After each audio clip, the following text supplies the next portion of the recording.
Priatelia, pozrite sa prosím okolo seba, čo vidíte? Ja vidím ľudí, ktorí túžia po zmene a práve táto túžba je to najúprimnejšie, čo my tu máme.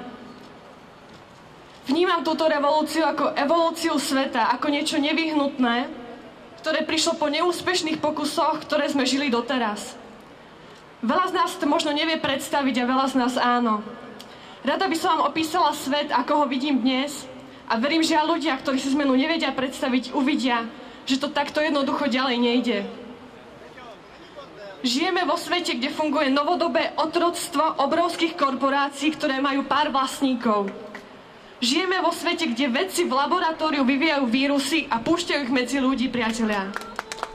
Žijeme vo svete, kde ľudí, ktorí poznajú liek a spôsob liečby na nevyliečiteľné choroby, zabíjajú alebo vyhostia, pretože by farmaceutický priemysel prišiel o zisky.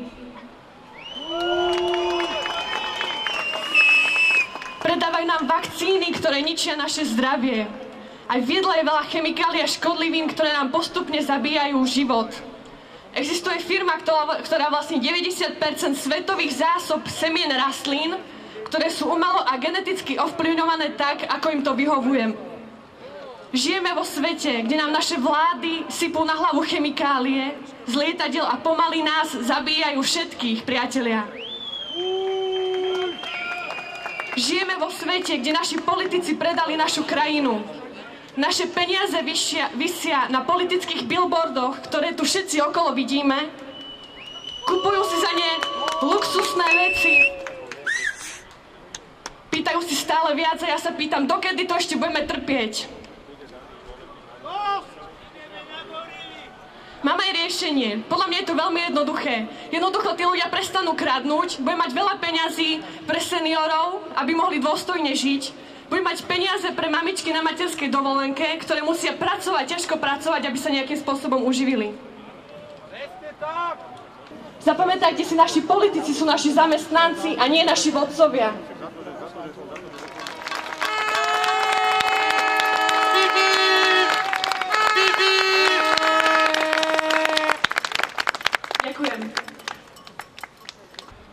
Zbierame na našej stránke od ľudí odkazy pre politikov, tak zopár ich prečítam. Mikuláš Lánik. Chcel by som odkázať našim politikom, že ich máme všetkých plné zuby a samozrejme žiadame, aby vrátili všetko, čo bolo tomuto štátu ukradnuté. Treba si uvedomiť, že my ľudia nie sme žiadne hlúpe ovce a máme svoje medze, ktoré ak niekto prekročí, bude niesť zodpovednosť.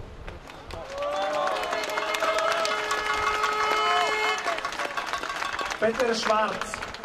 Doteraz ste nám zle slúžili, odíďte.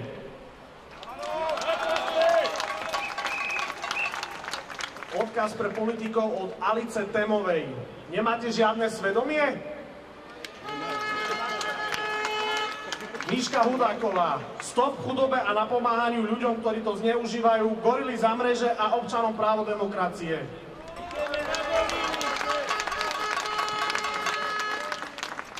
Odkaz pre politikov od Miroslava Smolku.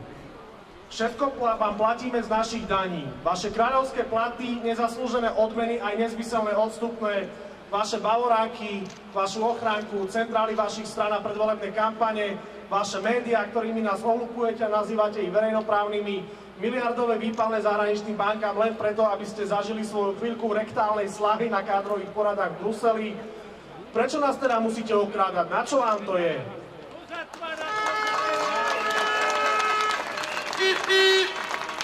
Peter Rodan.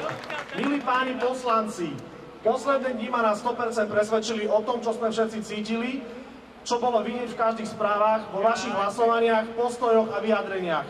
To, čo si veľa z vás možno ešte stále nechce pripustiť, som znechutený z toho, čo podľa spisu Gorila povedal pán Haščák na našu adresu, že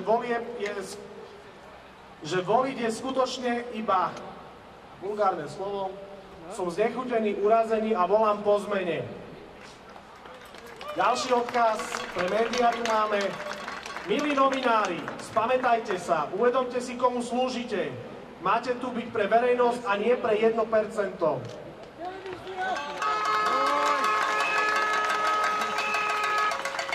niečo pre nás. Drahí organizátori, vám prajem zápal, energiu a vytrvalosť. Sme s vami. Slováci!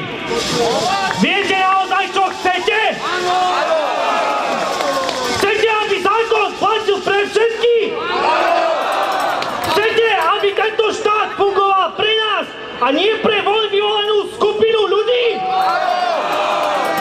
Chcete, aby už konečne zavládlo na Slovensku hodnoty spravodlivosti, rovnosti, slobody, čestnosti a morálky? Chcete to? Tak poďme niečo pre to urobiť!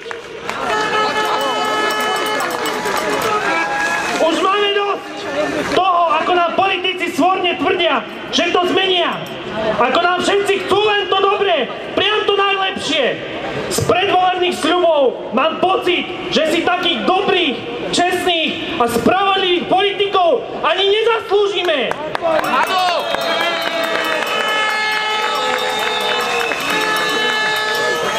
Ale my nie sme naivní.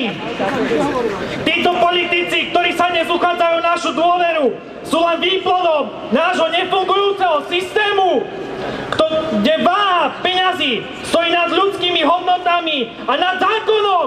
Áno! Áno! Nebudem vám hovoriť, čo je v našom štáte zlé a čo nefunguje, pretože to už všetci dávno vieme. Namiesto toho vám poviem, ako sa to dá zmeniť. Ale tá zmena musí prísť od každého z nás.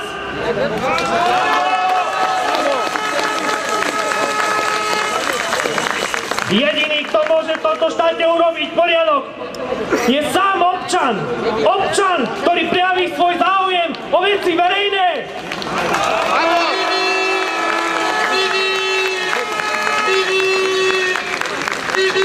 Občan, ktorý nebude tolerovať korupciu.